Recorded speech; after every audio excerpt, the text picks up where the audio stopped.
All forces halt, her presence called to the Abidan in commandment. Secure the remaining population of the planet. Allow the enemy to withdraw. In commandment, the Abidan halted their assault. Multicolored portals swirled in front of the blocky spacecraft, which vanished one by one into the void, soon followed by their Vroshir guardians.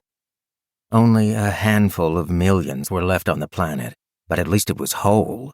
She had protected as much of the iteration as she could. Now it was time to focus on Jester. With a brief effort of will, Cyril passed through the way and into the iteration. The instant she manifested in reality, the Silver Lords cut off their attack and retreated. They stepped through portals of their own, several of them looking toward her and touching their silver crowns in mocking salute.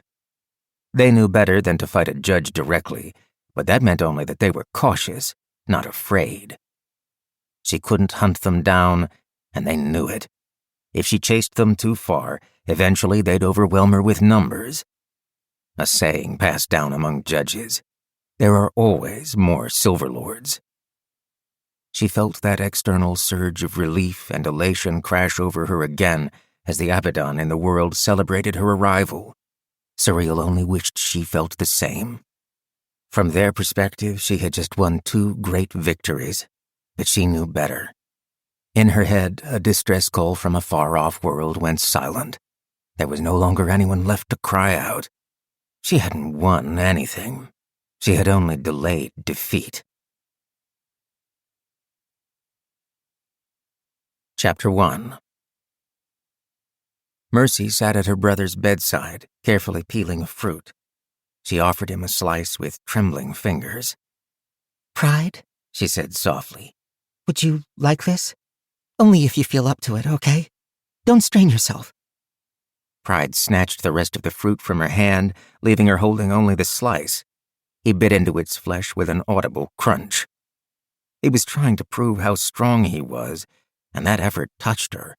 She almost teared up again, thinking of the suffering he'd been through when she failed to protect him. Juice dribbled down his chin, and she reached out with a napkin. He slapped her hand away. "What are you doing?" She spoke in a quiet, soothing tone. You don't have to prove yourself to me. It's okay. You can relax. That's enough. Get out of the way. He tossed the fruit aside and slid out of the bed. No, Aunt Charity said you have to rest. She wrestled him down, and initially she overpowered him, until 4 enforcer techniques flowed through him, and then he broke her grip, seized her by the shoulders, and shoved her back down into her chair. Now that he stood over her for once, he glared down. "How injured do I look to you?" Not at all, she had to admit. Her brother was a compact and heavily muscled man, which fit his book with its many enforcer techniques. He looked healthy as ever, ready to wrestle a bear, and his purple eyes had a sharp gleam. He wasn't injured anymore, and she knew that. In fact, as she understood it, Charity had restored him to the point that he had never been hurt in the first place. She still told you to rest, Mercy insisted, and it sounded like a plea. Not to strain myself, Pride corrected. Straining myself is fighting 2 overlords at once.